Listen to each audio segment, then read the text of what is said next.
Olá, bem-vindos a mais um episódio do podcast Walking Meeting. Hoje estamos no Jamor, aqui num final de tarde, um belíssimo dia de verão, com pouco vento. Estamos prontos para alguns quilómetros de boa conversa com o Nuno Alexandre da Unilever. Vamos falar sobre RGM, Revenue Growth Management, ou em português, Gestão do Crescimento da Receita, que definitivamente não soa tão bem. Fiquemos com RGM. O que é que achas, Nuno? Vamos a isto? Pode ser. Vamos a isto então. Bem-vindos ao Walking Meeting, o podcast do Departamento de Marketing. Sem tema nem lugar fixos e apenas uma única condição: alguns quilómetros de boa conversa com alguém que, como nós, tem paixão pelo marketing, pelas pessoas e pelos negócios que querem crescer. Calce os ténis, venha caminhar connosco. Deixa-me começar por apresentar-te de forma muito breve. O Nuno Alexandre é um dos maiores especialistas em RGM, sorte a nossa tê-lo em Portugal. Tem mais de 25 anos de experiência em empresas como a Unilever, com a Coca-Cola, Dióleo e Energizer, e atualmente lidera a estratégia global de condimentos da Unilever e também a transformação da função de RGM a nível mundial, trabalhando obviamente com vários mercados. É reconhecido pela sua capacidade de transformar dados e tecnologia em decisões de negócio sustentáveis e rentáveis e é um excelente comunicador apaixonadíssimo pelo tema. Antes de arrancarmos, agora que a expectativa está alta, gostava só de deixar aqui mais uma mensagem. Para quem nos possa estar a ouvir e a hesitar um bocadinho entre o ir ou ficar, o que é isto de RGM, será que é para mim ou não? Eu quero dizer-vos que por experiência já vi RGM transformar positivamente muitas contas de resultados e a produzir aquilo que o Nuno chamaria de triple win, não é? Onde todos ganham, o consumidor, o cliente e o negócio. Mas acho que em Portugal, em marcas quer nacionais, quer globais, ainda há um longo caminho pela frente. E quando penso em B2B, acho que há ainda, então aí muito mais caminho pela frente. Portanto, para quem quer avançar, para quem quer conhecer bons exemplos de uma referência como a Unilever, o que é que está a ser feito e quais são as aprendizagens nesta matéria, esta é seguramente uma conversa onde espero, Nuno, que descompliques, que nos ensines e, sobretudo, que nos motives. Portanto, agora sim a fasquia está lá em cima. Muito. Está muito em cima. Vamos lá ver. Mas vá, agora descemos à terra, começamos nos básicos. Nuno, como é que definirias de forma simples ou como explicas o que é o RGM?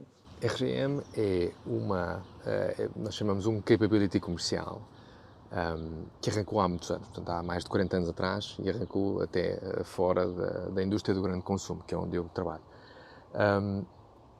Arrancou na indústria da aviação com a pergunta muito simples de porquê é que eu hei de vender todos os lugares de um avião ao mesmo preço. Hoje em dia é fácil nós pensarmos neste exemplo e dizer sim, de facto, compra agora é mais barato, se comprar mais tarde, se comprar em cima da hora, se tiver bagagem, se não tiver bagagem, se for para a primeira classe, se não for para a primeira classe. É mais ou menos intuitivo entender este ponto. Mas, no fundo, a disciplina pensava em dizer como é que eu posso otimizar a receita por cada assento que eu tenho, ou que a companhia tem no avião. E, portanto, aplicando este modelo, ou digamos este pensamento ao grande consumo, eu diria que RGM, Revenue Growth Management, é uma espécie de bússola, ou uma espécie de GPS para desenvolver ou crescer, fazer crescer um negócio de forma sustentável, por um lado, mas também, por outro lado, de uma forma rentável. E eu gosto sempre de conectar, e dizias na introdução, a parte do Triple Win, eu gosto sempre de assegurar que, e por isso é que é sustentável, não é? Que o pensamento integra os stakeholders mais importantes do negócio. Estamos a falar do consumidor, por um lado, portanto, é aquele que compra, não é? Aquele que decide comprar determinada coisa. O cliente, que é aquele que nos ajuda ao fabricante a criar esta ligação com o comprador, não é? Com esse consumidor. E nós, portanto, o fabricante, não é? Portanto, este Triple Win é o garante dessa sustentabilidade no tempo, não é? Portanto, e se todas as partes, eu sei que isto é se calhar um bocadinho teórica, mas se todas as partes estão contentes com, digamos, a decisão que tomaram, portanto, isto é bom caminho andado para avançar. E há, realmente 40 anos é muito pouco. Há algum contexto, alguma situação em que tu consideres que é mais importante aplicar chamaste-lhe de pensamento, essa filosofia, essa capacidade, essa capability do RGM, ou não? Ou é sempre preciso, ou é por setores, da aviação veio para o grande consumo? Não, eu acho que é... Eu costumo dizer, aliás, nós passamos por uma fase nos últimos, eu diria, os últimos 20 anos, em que a indústria do grande consumo começou a adotar esta metodologia, esta capacidade, ou alguns até chamam esta função. Eu, pessoalmente, gosto mais de chamar-lhe uma forma de pensar. E porquê? Porque a forma de pensar, no fundo, o que ajuda é que haja uma integração das várias áreas. E quando integramos as várias áreas, o sucesso aumenta exponencialmente versus se formos só nós a empurrar uma coisa que tem de entregar ou tem de aterrar num determinado cliente para uma determinada situação ou oportunidade. Portanto, a integração das diversas áreas de negócio, seja marketing, finanças, a área de supply chain, obviamente a área comercial. Portanto, no pensamento e em conseguir entregar, digamos, as melhores soluções, é o garante do sucesso. Quando um marketeer, e vou pegar neste exemplo, diz, e eu vou pegar no meu exemplo na área de condimentos, não é? Diz, olha, nós precisamos de ter uma maionese que custe 10 vezes mais do que o preço que estamos a vender o nosso core, não é? Diz assim, olha, bolas, mas essas 10 vezes, há compradores para isso ou não? E por outro lado, como é que justificamos isso? Exatamente. Qual é que é o valor que nós estamos a entregar para justificar esse diferencial de preço, não é? E, na realidade, quando vemos alguns exemplos, temos consumidores para isso. Vou dar um exemplo de maionese nos Estados Unidos, onde nós estamos presentemente a trabalhar numa solução para conseguir alcançar um nicho muito específico de consumidores que estão disponíveis a pagar isso e até muito mais. E, portanto, é tudo uma questão de integrar o pensamento, de juntar e unir... Portanto, também tem a ver com personalização, não? Também tem a ver absolutamente. Com entregarmos o que cada um precisa em determinado momento, porque acho que também tem muito a ver com o momento, não é? O exemplo que tu dizes há bocado da aviação tem a ver com isso. Se eu compro um ano antes é uma coisa, se eu compro um dia antes é uma coisa. Portanto, o momento e a pessoa, a absoluta personalização está na base do RGM. Chave. Vamos dar um exemplo numa bebida, não é? Coca-Cola. Porque é que hoje, quando vamos ao supermercado, compramos uma garrafa de Coca-Cola que pode custar à volta de 1 euro por litro, e quando vamos a um café, esse mesmo litro, embora numa embalagem muito mais pequena, custa se calhar 7 ou 8 vezes mais. Portanto, tem a ver com essa ocasião, tem a ver com essa necessidade que o consumidor tem para satisfazer digamos, essa necessidade, passa a redundância, e, portanto, essa disponibilidade para pagar mais ou menos. Quando está em casa, enfim, numa lógica muito mais rotineira e que está a pensar na bebida que acompanha a refeição, provavelmente não está disponível para gastar tanto, não é? Como isso. Imaginemos, portanto, se uma Coca-Cola num café custa 2,5 € e a Coca-Cola tem 33 centilitros, portanto estamos facilmente a chegar aos 7,5 € por litro, ao passo que no supermercado se calhar custa 1 €, não é? Portanto, quando estamos em casa, numa lógica de estar relaxados, portanto, sem nenhum tipo de ocasião especial que tenhamos de resolver, também não vamos querer gastar muito mais. Por que gastar mais se podemos gastar menos, não é? Para ter o mesmo tipo de satisfação. Ao passo que quando vamos a um café ou quando vamos a uma discoteca, sair à noite, é óbvio que ali o ambiente é completamente diferente. E, portanto, nós chamamos willingness to pay, portanto, a vontade ou a disponibilidade para gastar mais é muito maior. E, portanto, esta diferenciação das ocasiões, diferenciação do tipo de consumidores, e eu até diria diferenciação dos canais, portanto, seja um bar ou uma discoteca versus um supermercado, são chave para determinar que tipo de solução é que nós entregamos para, lá está, conseguir o tal triple win, não é? Portanto, satisfazer o nosso consumidor, o nosso cliente e o negócio. Tu há bocado disseste que, ok, estamos a desenvolver uma maionese que custa 10 vezes mais. O RGM pode ser um motor de inovação também, nesse caso não é? Ou a inovação é que vem buscar o RGM ou acontece tudo ao mesmo tempo? Como é que entre funções, como é que isso se organiza? Eu diria que depende do nível de maturidade do pensamento.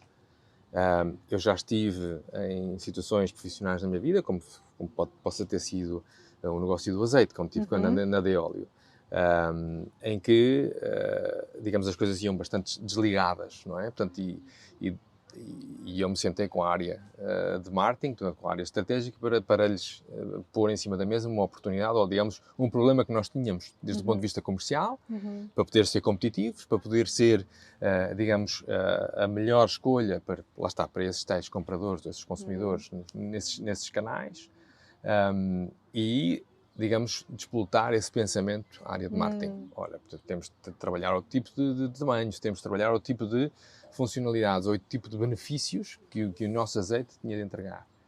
Ou, digamos, num estádio mais avançado, onde existe, digamos, uma relação bidirecional, onde a área de RGM ou a equipa de RGM consegue mapear, consegue identificar quais são aquelas áreas onde não há ninguém. Hoje não há ninguém, não há serviços, não há soluções que estejam à altura, portanto, e esses consumidores estão a ser servidos por produtos, digamos, standard, não é? Portanto, não entregam abaixo dessa oportunidade. Sim, sim. Ou pode também ser a área do consumidor, a área de marketing, que identifica uma necessidade que não está coberta e que cria um conceito de produto, cria uma solução que depois tem de entrar num canal de alguma forma. Portanto, e essa entrada no canal tem de ser feita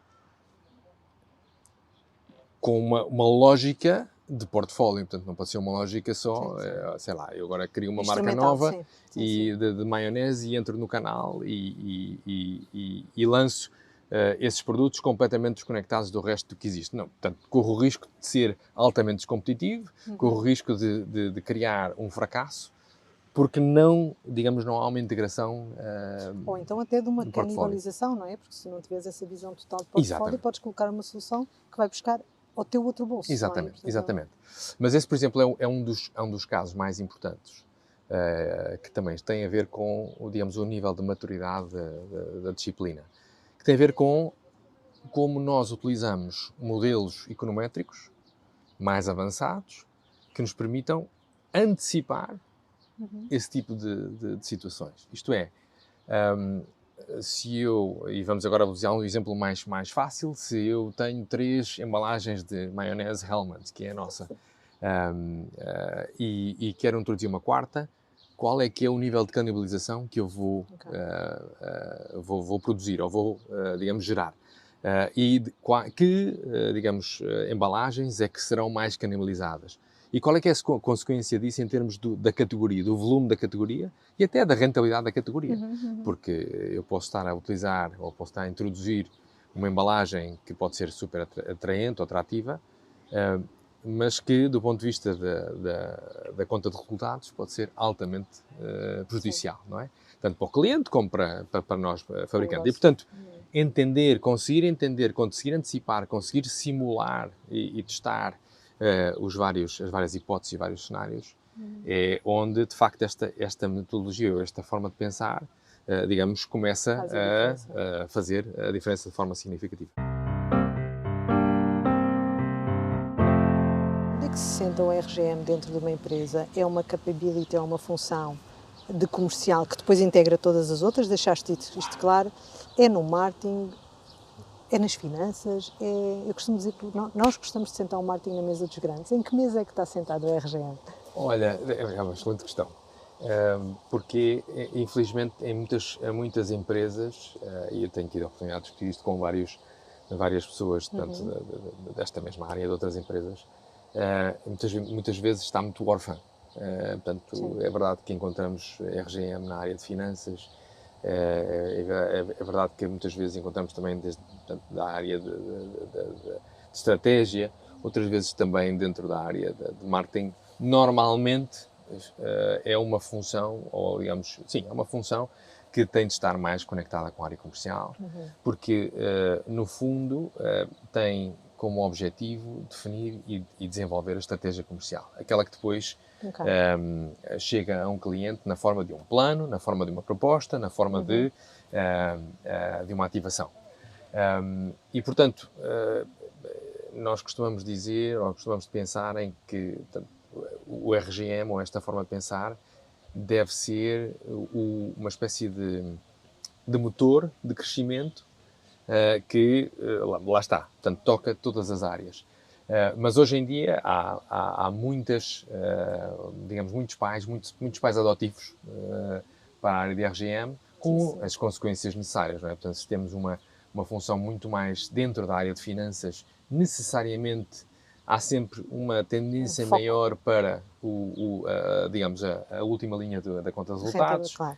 versus a área comercial, onde há sempre uma maior tendência para puxar portanto, pelas vendas, não é? Portanto, pelas receitas. Mas o teu ponto de vista e o sítio onde está na Unilever é na área comercial? É na área comercial, na área sim. Comercial.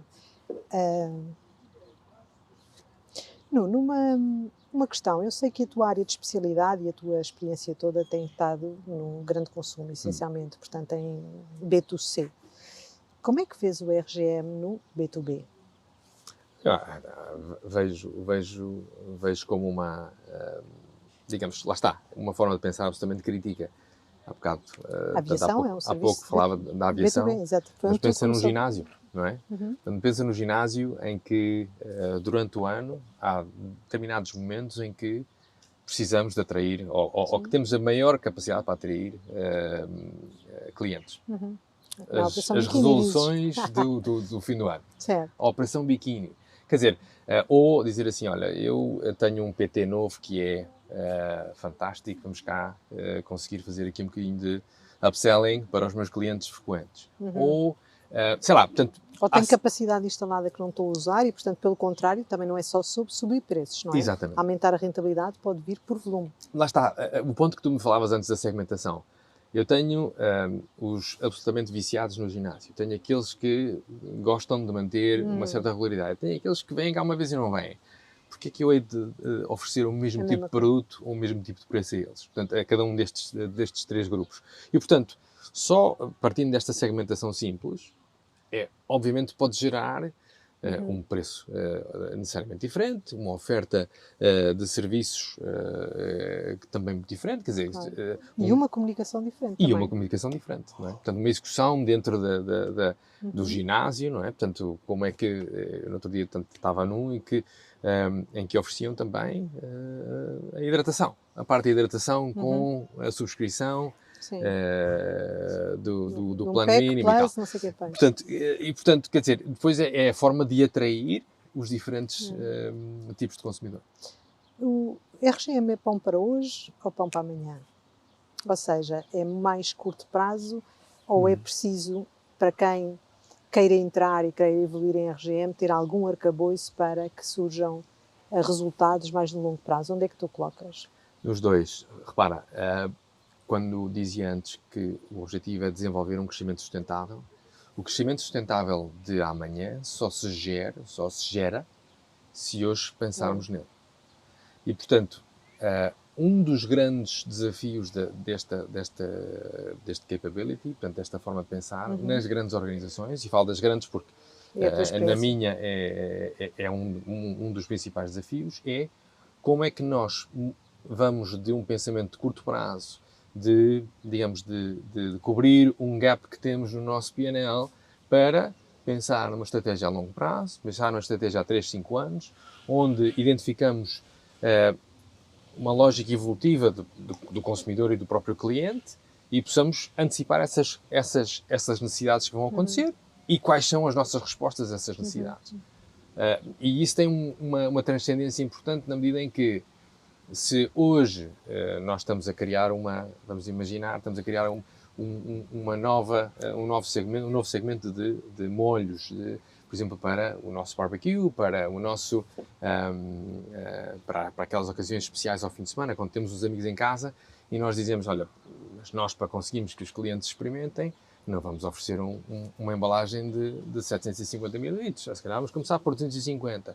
Mas a realidade é que, com um produto que tenha algum sucesso e que tenha algum acolhimento, o passo seguinte será aumentar, digamos, esse consumo por cada vez que vamos nessa ocasião. E, portanto, se calhar oferecer uma embalagem que seja maior é a solução, mas para conseguirmos oferecer uma embalagem maior, tens de planear. Por uma mais pequena. E dois, tens de planear antes, para depois, quando chegar à altura de o poder lançar, ele está disponível na nossa cadeia de abastecimento. Não é? Portanto, o nosso supply chain tem de estar preparado com os moldes daquela embalagem, Sim. com tudo, com as linhas ajustadas e tudo, para poder estar a responder àquela necessidade, ao preço que o consumidor espera e entregando essa tal rentabilidade para o canal e para o fabricante. E, portanto, a única forma de nós entregarmos no curto prazo e termos esta noção real ou realista desse triple win é pensar em a longo prazo também.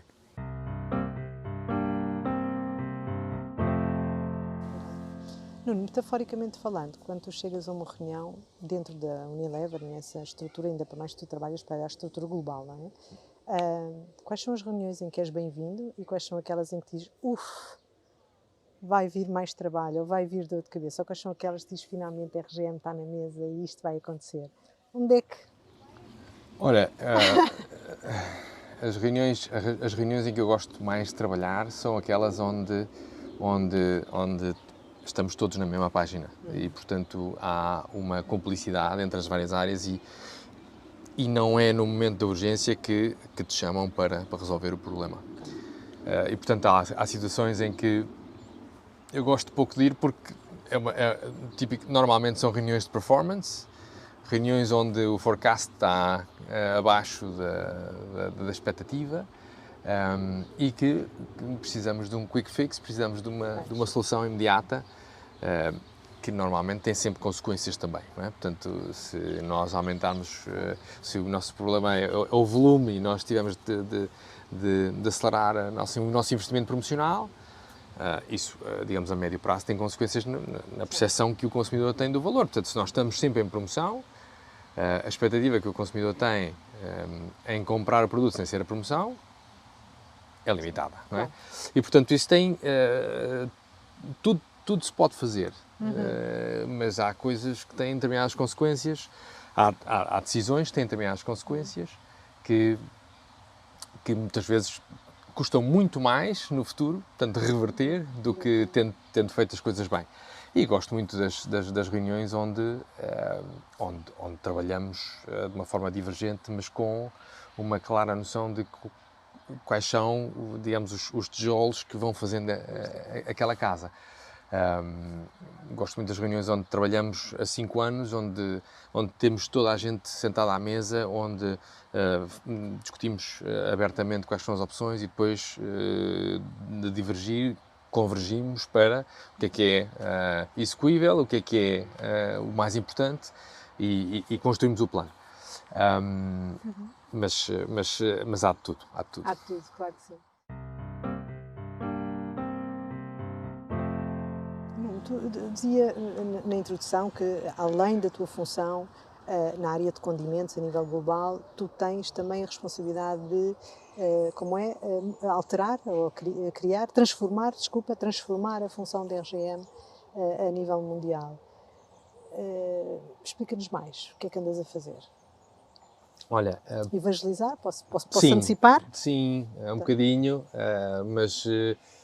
acho que neste momento estamos numa fase diferente, ou pelo menos tentar estar numa fase diferente, que é de exigir. Isto é, fazer com que as pessoas sejam accountable pelas decisões e pelos planos e que se o crescimento não é melhor ou maior, é porque usamos menos ferramentas do que aquelas que podíamos usar, não é? Vamos pensar numa orquestra, uma orquestra sinfónica que tem 120 elementos e utilizando esta analogia para o negócio, é como se utilizássemos só 80. E, portanto, quando utilizamos 80, também fazemos música. Mas não com o mesmo tipo de qualidade e com o mesmo tipo de impacto que com 120. E no fundo, como eu dizia, portanto, o RGM traduz o que é um plano de uma marca, o que é, digamos, um problema, ou uma oportunidade que uma categoria tem, num plano e numa estratégia comercial, e uma coisa que depois é implementada no cliente. E, portanto, se não existe este pensamento de forma estruturada, lá está. Portanto, está desconexo e está desconectado. E, portanto, neste momento... Mas dias também, ou seja, a tua luta, ou a luta da tua equipa tem sido também, utilizem todos os elementos da orquestra. Imagino eu que os últimos anos tenha sido a criar ferramentas. Sim. os primeiros anos em que entrei no Unilever foram precisamente para primeiro dar a conhecer a orquestra e dar a conhecer os instrumentos e dizer que existem estes instrumentos para além daqueles que vocês têm, que vos ajudam lá está, a tocar essa sinfonia. E no fundo, este é um processo que depende de muitas coisas. Depende, por um lado, do compromisso, mas depende, por outro lado, das pessoas, da liderança, da capacidade de acreditar e de, no fundo... E de praticar também, não? De criar uma espécie de... esta equipa, uma espécie de compromisso. Esta equipa trabalha desta forma. E quando existem líderes que não acreditam ou que pensam ou que enfim, dão menos valor a essa disciplina, a essa forma de pensar, portanto, as equipas naturalmente não adotam. E, portanto, nós neste momento estamos numa fase em que, se nós pensarmos no contexto, um contexto em que, nos últimos 2 ou 3 anos, o mercado sofreu uns níveis de inflação astronómicos, portanto, não vistos há bastante tempo. Isso fez com que, na maioria dos setores ou das empresas, os preços tenham subido muitíssimo mais do que a capacidade ou que digamos, a percepção que os consumidores têm sobre eles. E, portanto, neste momento, a consequência desse período é que a maioria dos setores de atividade e as grandes empresas não conseguem crescer volume no mercado. E, na realidade, eles não conseguem crescer volume porque os consumidores acham que os produtos não valem. E porquê? Porque não fomos capazes de fazer crescer essa percepção de valor ao longo do tempo. Estávamos mais preocupados com o bottom line, estávamos mais preocupados em assegurar que o nosso P&L era sólido durante períodos de inflação. E, portanto, agora, de repente, o consumidor abre os olhos e diz: mas existem marcas de distribuidores que são tão ou mais interessantes ou melhores do que as próprias marcas de fabricante. E pelo simples facto deles experimentarem, faz com que agora haja um novo custo de aquisição de clientes, de consumidores, sim. Que não estava na ordem do dia.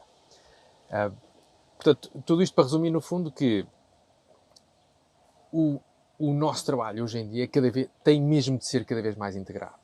Porque quando há inflação nós subimos preço, mas não subimos volume.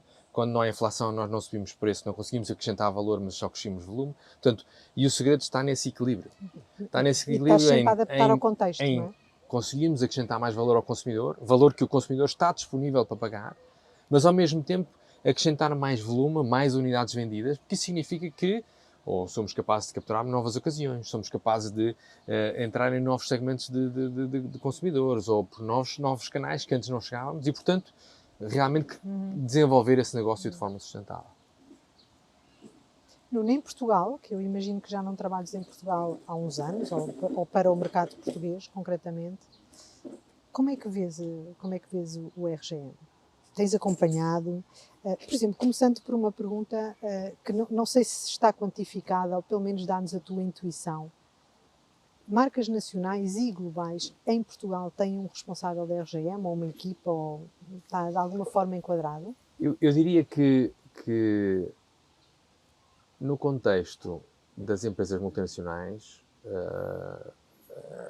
digamos, o pensamento da RGM está... multinacionais de grande consumo. Sim, multinacionais de grande consumo. Em software, em serviços? Não, eu acho que sim. Acho que sim. Também. Eu acho que sim. Portanto, cada vez, dos últimos 10, 15 anos, houve uma aceleração grande na adoção deste pensamento, de uma forma geral. Portanto, eu já falei com várias pessoas também, sei lá, do setor do retalho, do setor do software, este exemplo dos ginásios. Portanto, e é um pensamento que vai entrando cada vez mais e é crítico para conseguir entregar essa sustentabilidade no crescimento. Em Portugal, eu diria que, pelo que eu conheço e com quem vou falando, que as multinacionais têm se integrado em maior ou menor medida, com mais ou menos gente, mas é um pensamento que vai sendo integrado e adotado progressivamente. Gosto muito que lhe chames pensamento, primeiro porque eu acho que revela uma coisa que tu repetiste várias vezes, que é a maturidade, depende da maturidade onde estamos. Portanto, quando ainda estamos em forma de pensamento, estamos ainda em forma de contágio, de agregação, não é ainda uma disciplina, em alguns casos, é ainda uma forma de pensarmos todos juntos e abordarmos a coisa da mesma maneira. Acho bastante interessante usares essa, essa expressão. Mas achas que, apesar de tudo, ou seja, estava eu aqui com uma visão mais negativa, naturalmente estás muito mais dentro do assunto, que em Portugal, enfim, está... Eu diria que... está na agenda, pelo menos. Está na agenda. Está na agenda, Eu ok. acho que os próprios retalhistas, e se eu pensar no grande retalho, temos Sim. 2 grandes players, Exigem como isso, não é? a Sonai e a Jónia Martins, que não esperam menos. E, portanto, que acho que é um passo fundamental, até uma questão de competitividade, não é? Estamos a jogar com as mesmas... enfim, é como eu costumo Temos dizer, os não é? mesmos Entramos para o campo, instrumentos na orquestra. exato, ou entramos para um campo de futebol com 11 jogadores ou com menos, não é? Ok. Portanto, no fundo, é assim. O retalho está a fazer esse acertamento. O que é que vem aí, Nuno? Para quem está mais à frente, o que é que vem aí? O que é que está a mudar? Imagino que toda a parte de data, toda a parte tecnológica também tem um impacto gigante. Realmente disseste que isto começou há 40 anos, é pouco tempo. Daqui a 40? Não, eu diria que antes, muito antes, o que está a mudar é a capacidade de transformar dados em inteligência e rapidez. Neste momento, como eu dizia antes, o termos a capacidade de prever o que é que acontece se tomamos determinada decisão é fundamental e marca a diferença. Mas podemos tomar este tipo de atitudes à escala e com a maior rapidez, tem um impacto também na forma como trabalhamos. Se eu tiver, digamos, uma ferramenta ou um set de ferramentas que me ajuda a tomar decisões de qual é que é o nível ideal de preços que eu tenho de ter, qual é que é a minha arquitetura de embalagens ideal, qual é que é o sortido que o cliente deve ter, quais são as melhores promoções e porquê, e poder ser capaz de traduzir estes insights, esta inteligência comercial em propostas de valor para o retalho. Por um lado, abre a porta a um diálogo completamente diferente. Por outro lado, Claro.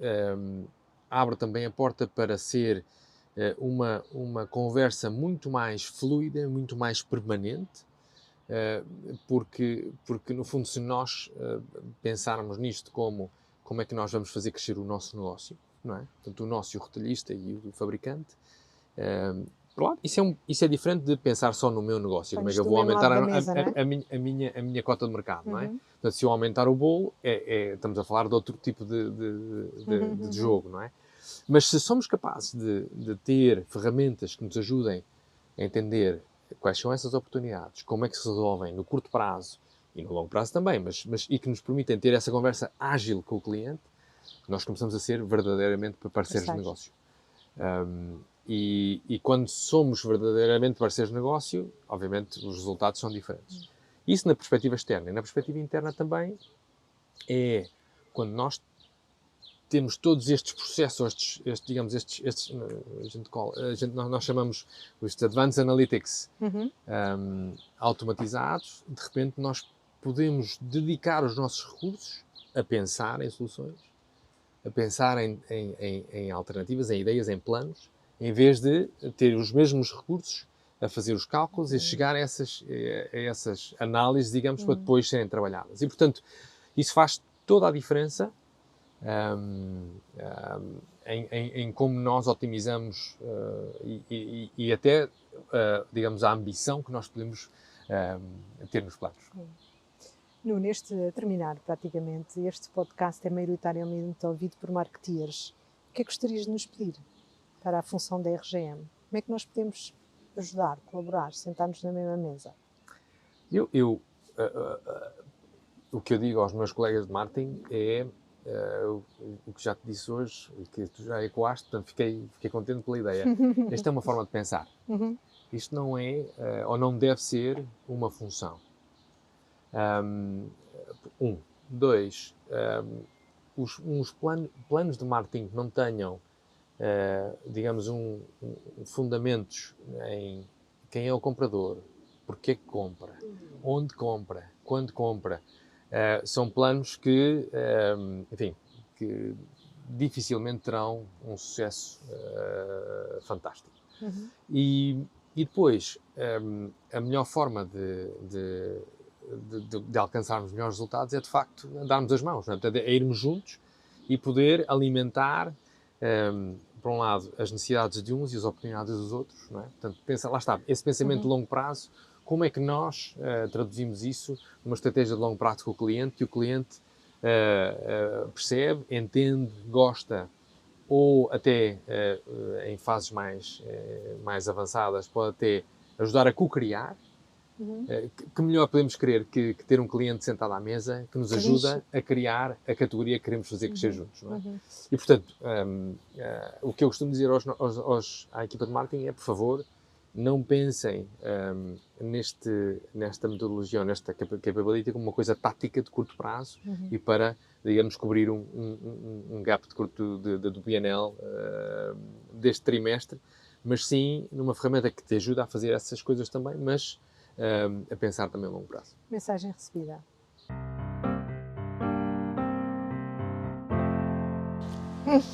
Nuno, termino com a pergunta habitual: com quem é que tu gostarias de fazer uma walking meeting? Olha, eu dos meus tempos da Coca-Cola, há uma pessoa que sempre me marcou imenso. Tive a oportunidade de trabalhar com ele muito e muito, enfim, dadas as diferenças, porque ele na altura era o nosso presidente e eu não.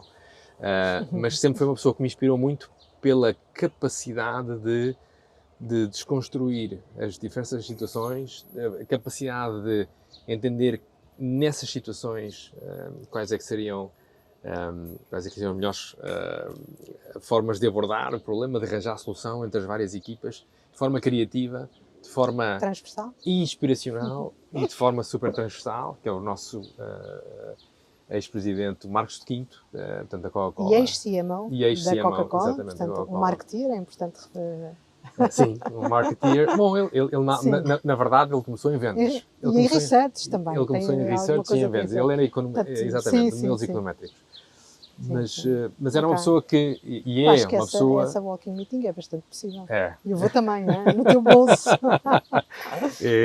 É uma pessoa que continua a inspirar, é uma pessoa que, entretanto, com todo o sucesso profissional que ela alcançou, depois enverdou pela política. É uma pessoa que... Atrevido, insatisfeito. É um atrevido. É um insatisfeito que continua sempre a provocar, mas sempre com um bom objetivo. E, portanto, eu sinto-me super inspirado por ele. Maravilha. Nuno, muito obrigada. Obrigado. Acho que cumpriu claramente as expectativas que pedi no início. Espero que tenham estado desse lado. E terminamos assim o 34º episódio do podcast Walking Meeting, hoje com o Nuno Alexandre, a falar de RGM. Obrigada a quem esteve desse lado. Esperamos sinceramente que nos tenham ouvido ténis calçados e a caminhar connosco. Todos os meses temos um novo convidado, excetuando o mês de agosto, portanto vamos fazer aqui uma pequena pausa no próximo mês, mas obrigada e até ao próximo episódio. Todos os meses temos um novo episódio. Siga-nos no LinkedIn do Departamento de Marketing Portugal, no Spotify ou no Apple Podcast.